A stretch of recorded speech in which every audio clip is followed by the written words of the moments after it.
안녕하세요. 오늘 저희는 여러분께서 보내주신 아주 흥미로운 자료, 스마트한 선택들, 발췌본을 가지고 좀 깊이 들어가 보려고 합니다. 네, 안녕하세요. 우리 머릿속에서 벌어지는 일들, 특히 우리가 세상을 보고 판단할 때, 자신도 모르게 빠지기 쉬운 생각의 함정이 있잖아요. 아, 인지편향 말씀이시죠? 네, 맞아요. 바로 그 인지 편향에 대해서 좀 더 파헤쳐 보는 시간을 갖겠습니다. 좋습니다. 이번 탐구 목표는 아주 명확해요. 여러분이 주신 이 자료 속 통찰을 통해서요. 우리 뇌가 정보를 처리하는 방식, 거기에 숨어있는 여러 편향들을 우리가 먼저 알아채는 거죠. 네, 알아차리는 게 중요하죠. 그래서 좀 더 균형 잡힌 시각에 갖는 것, 우리 뇌가 효율성을 위해서 뭐랄까 지름길 같은 걸 만들어냈는데 이게 때로는 우리를 좀 잘못된 결론으로 이끌기도 하거든요. 맞아요. 효율성과 정확성 사이의 트레이드오프 같은 거죠. 그렇죠. 자, 그럼 이 흥미로운 여정 한번 같이 시작해 볼까요? 네, 첫 번째로 살펴볼 개념은 생존 편향인데요. 자료에서도 이걸 아주 중요하게 다루더라고요. 네, 아주 고전적이면서도 중요한 편향이죠. 쉽게 말하면 성공한 케이스만 보고 실패한 그 다수는 잘 못 보는 경향이잖아요. 그렇죠. 눈에 잘 띄는 것만 보게 되는 거예요. 예를 들면 뭐 크게 성공한 사업가나 베스트셀러 작가 이야기에는 막 열광하는데 그 뒤에 있었을 수많은 실패 사례들은 잘 안 드러나죠. 맞아요. 자료에 나온 것처럼 성공한 기업은 정말 극소수 10만 개 중 하나일 수도 있다. 이런 이야기까지 나오잖아요. 아, 10만 개 중 하나요? 생각보다 훨씬 더. 예, 그 정도로 성공은 드물 수 있다는 거죠. 그 유명한 2차 세계대전 때 돌아온 비행기 이야기, 그것도 사실은 생존 편향의 고전적인 예시죠. 총알 자국 없는 곳을 보강해야 했는데 맞습니다. 돌아온 비행기는 살아남은 표본이니까요. 정말 중요한 정보는 격추돼서 돌아오지 못한 비행기에 있었던 거죠. 그런데 자료에서는 이 예시 말고도 우리가 일상에서 어떻게 좀 성공한 소수의 목소리에만 귀 기울이는지 다른 사례들도 보여주더라고요. 네. 예를 들어 특정 분야에서 성공한 사람들의 조언만 너무 맹신한다거나 하는 경우요. 아, 맞아요. 이렇게 하면 성공한다. 이런 책들 보면 사실 그렇죠. 성공은 되게 요란하고 화려하게 보이지만 실패는 보통 조용히 묻히기 마련이니까요. 이게 왜 중요하냐면 여러분의 의사결정 진짜 곳곳에 영향을 미칠 수 있거든요. 예를 들면 어떤 게 있을까요? 투자 결정을 할 때 성공한 투자자 얘기만 듣는다거나 아니면 진로 선택할 때 특정 직업에서 성공한 몇 명만 보고 아, 나도 저렇게 될 수 있겠지 하고 막연하게 기대하는 거예요. 아, 듣고 보니 정말 그렇네요. 그래서 자료에서 성공한 프로젝트뿐만 아니라 실패한 프로젝트들의 무덤에도 가봐야 한다 이렇게 강조하는 이유가 바로 거기 있는 거예요. 실패한 프로젝트들의 무덤이라 표현이 좀 섬뜩하면서도 와닿네요. 네, 성공 사례가 주는 희망이나 동기부여도 물론 중요하죠. 하지만 그 성공 확률이 실제로는 어쩌면 매우 낮을 수 있다는 현실, 그리고 또 성공 요인이라고 알려진 것들이 사실은 이 생존 편향 때문에 좀 잘못 분석됐을 가능성, 이걸 알아야 한다는 거죠. 그러니까 화려하게 살아남은 이야기뿐만 아니라 그 이면에 소리 없이 사라져간 수많은 시도들의 데이터도 봐야 한다는 거군요. 맞습니다. 자료에서는 이걸 보이지 않는 증거의 중요성이라고 표현하더라고요. 아, 보이지 않는 증거? 진짜 핵심을 찌르는 표현이네요. 성공이라는 결과만 보고 그 과정이나 실패 가능성은 그냥 놓치기 쉽다는 거군요. 네, 실패한 99%의 데이터까지 봐야 전체 그림을 좀 제대로 볼 수 있다 이런 거죠. 듣고 보니 이런 편향이 다음으로 살펴볼 계획 오류랑도 좀 연결되는 것 같아요. 미래를 너무 긍정적으로만 보는 경향 말이에요. 네, 맞아요. 낙관주의 편향과도 관련이 깊죠. 네, 그럼 두 번째는 바로 계획 오류입니다. 이건 정말 많은 분들이 경험해 보셨을 것 같아요. 저도 그렇고요. 하하, 그렇죠. 아주 흔한 오류죠. 어떤 일을 시작할 때 거기에 드는 시간이나 비용, 위험 같은 건 실제보다 훨씬 적게 예상하고 반대로 거기서 얻을 이득은 또 과대평가하는 경향, 이거잖아요. 네, 딱 맞습니다. 여러분이 주신 자료에서도 그 아주 유명한 시드니 오페라 하우스 사례가 나오죠. 1957년에 700만 달러 예산으로 4년 안에 짓겠다. 이렇게 계획했는데 결과는 처참했죠. 1973년에 완공됐고 비용은 무려 1억 200만 달러, 거의 15배 예산이 그 정도 초과된 거죠. 네, 시간도 훨씬 오래 걸렸고요. 이게 엄청 큰 국가 프로젝트에만 해당되는 얘기가 아니라는 게 핵심이죠. 맞아요. 우리 일상에서도 진짜 흔하잖아요. 아, 이 보고서 반나절이면 다 쓰겠는데? 했는데 막 밤늦게까지 붙잡고 있고. 네, 그런 경험 다들 있으실 거예요. 이게 왜 그러냐면 우리가 그 목표 달성이라는 긍정적인 결과에만 너무 집중하는 거예요. 그러다 보니까 과거에 비슷한 경험에서 얻었던 교훈이라든지 아니면 뭐 발생할 수 있는 외부 변수들 이런 걸 충분히 고려를 못하는 거죠. 아, 너무 앞만 보고 달리는 느낌이랄까요? 그렇죠.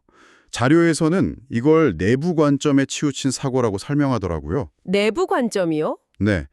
객관적인 통계나 과거 데이터 같은 외부 관점을 참고하기보다는 그냥 이번에는 왠지 잘 될 것 같아. 나는 좀 달라. 이런 식의 자기중심적인 낙관론에 빠지기 쉽다는 거예요. 내부 관점 대 외부 관점이라 흥미로운 대비네요. 그럼 이 계획 오류를 좀 피하려면 어떻게 해야 할까요? 자료에서 뭐 구체적인 방법 같은 것도 제시하던가요? 그냥 계획 잘 세우자 이런 거 말고요. 네, 아주 재미있는 기법을 하나 소개해요.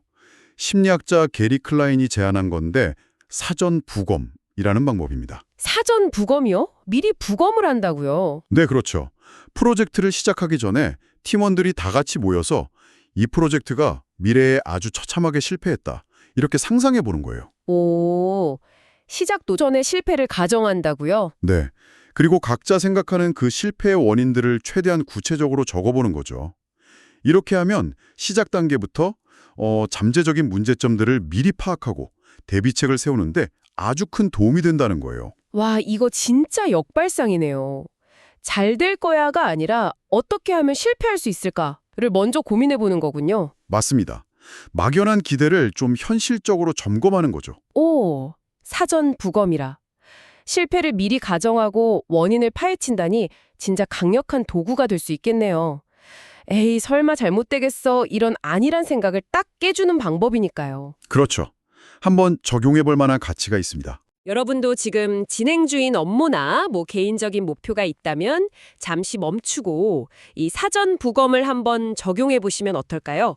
생각지도 못했던 암초를 미리 발견할 수도 있을 테니까요. 네, 좋은 제안이네요. 자, 이렇게 미래를 좀 낙관적으로만 보려는 경향, 즉 계획 오류가 있다면 이번에는 현재 내 생각이나 믿음을 좀 고수하려는 경향도 있겠죠. 세 번째로 다룰 확증 편향이 바로 그겁니다. 네, 이것도 정말 강력한 편향 중 하나죠. 자신의 기존 생각이나 신념하고 일치하는 정보는 쉽게 받아들이고 반대되는 정보는 애써 무시하거나 좀 평가절하하는 경향이죠. 맞아요. 보고 싶은 것만 보고 믿고 싶은 것만 믿는 거죠. 예를 들어서 내가 특정 정치 성향을 가지고 있다? 그러면 그 성향에 맞는 뉴스나 의견만 찾아보게 되고 반대 의견은 저건 편향된 소리야 이러면서 외면하기 쉽잖아요. 그렇죠. 요즘은 특히 더 그런 것 같아요. 자료에서도 지적하듯이 소셜미디어 알고리즘이 이런 확증 편향을 더 강화시키는 경향이 있거든요. 아, 맞아요. 내가 관심 가질 만한 것만 계속 보여주니까 네, 그러다 보면 점점 더 내 생각과 비슷한 정보만 접하게 되고 다른 관점은 아예 존재하지 않는 것처럼 느껴질 수도 있죠. 이게 정말 무서운 게 세상을 객관적으로 인식하는데 큰 장애물이 된다는 거네요. 맞습니다. 새로운 정보를 배우거나 다른 관점을 수용할 기회를 스스로 그냥 차단해버리는 거니까요. 결국 자기 생각이라는 울타리 안에 딱 갇혀서 점점 더 편협해질 수 있어요. 그렇게 되면 잘못된 믿음이 계속 강화되면서 현실이랑 동떨어진 판단을 내릴 수도 있겠군요. 바로 그 점이 위험한 거죠. 듣는 거 보니 정말 무서운 편향인데요. 내가 옳다고 믿는 생각의 틀 안에서만 세상을 보니까 오류를 발견하거나 수정할 기회 자체가 그냥 사라져버리는 거네요. 네, 그렇죠. 그럼 이 확증 편향의 덫에서 좀 벗어나려면 어떻게 해야 할까요? 자료에서는 어떤 조언을 주나요? 자료에서는 아주 의식적으로 반대 증거 찾기를 연습하라고 강조합니다. 반대 증거 찾기요? 네, 내가 어떤 주장을 믿고 있다면 그 주장을 반박하는 가장 강력한 논거나 증거가 뭘까? 이걸 적극적으로 찾아보라는 거죠. 일부러 찾아보라고요? 쉽지 않을 것 같은데요? 쉽지 않죠. 그래서 자료에서는 심지어 자신의 소중한 의견을 죽여보는 Kill Your Darlings 연습이 필요하다. 이렇게까지 표현해요. 자신의 소중한 의견을 죽여본다. 와, 표현이 굉장히 강렬하네요. 그렇죠. 그만큼 어렵지만 중요하다는 의미겠죠.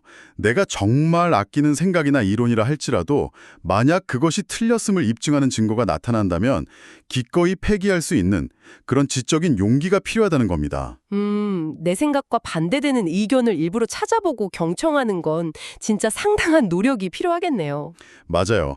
하지만 이런 의식적인 노력이 없다면 우리는 계속해서 보고 싶은 것만 보고 믿고 싶은 것만 믿는 그런 함정에 빠질 수밖에 없다는 거죠. 그러네요. 여러분은 최근에 자신의 생각과 다른 의견이나 정보에 얼마나 귀를 기울여 보셨나요? 한번 스스로 돌아보면 좋겠네요. 네. 자, 마지막으로 우리가 자신의 능력이나 지식을 좀 과대평가하는 경향? 이것과 관련된 개념들을 짧게 짚어보면서 마무리할까 합니다. 네. 이것도 아주 흥미로운 부분이죠. 자료에서는 능력의 환상, illusion of skill하고 더닝크루거 효과를 함께 언급하는데요. 예를 들어 어떤 CEO가 회사를 성공시키면 사람들은 보통 와, 저 CEO 정말 대단하다. 능력 덕분이야. 이렇게 생각하지만 네. 사실은 운이 좋았거나 시장 상황 같은 외부 요인이 더 결정적이었을 수도 있다는 거죠. 성공의 원인을 너무 개인의 능력으로만 돌리는 경향, 이게 능력의 환상인 거고요. 맞습니다. 결과가 좋으면 그 과정에 있었던 우연이나 환경적 요인은 잘 안 보게 되죠. 그리고 더닝크루거 효과는 여기서 한 발 더 나아가서 능력이 좀 부족한 사람일수록 자신의 능력을 실제보다 훨씬 높게 평가하고 반대로 능력이 아주 뛰어난 사람은 오히려 자기 능력을 좀 과소평가하는 경향이 있다는 거죠. 네, 그렇죠. 아주 유명한 효과죠. 자료에서도 운전 실력에 대한 사람들 자기 평가를 예로 들더라고요. 아, 맞아요. 대부분의 사람들이 자기는 평균 이상의 운전자라고 생각한다는 거. 네. 통계적으로는 불가능한데 말이죠. 하하, 그러게요.